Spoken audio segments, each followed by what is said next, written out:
तो आपको सिर्फ 6 मेगापिक्सल दिया है।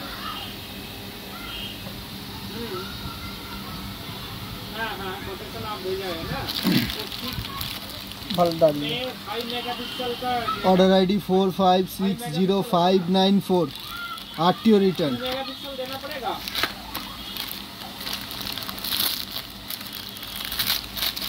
ठीक है।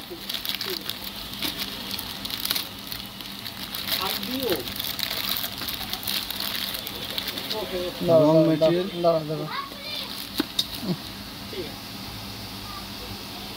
বার কর।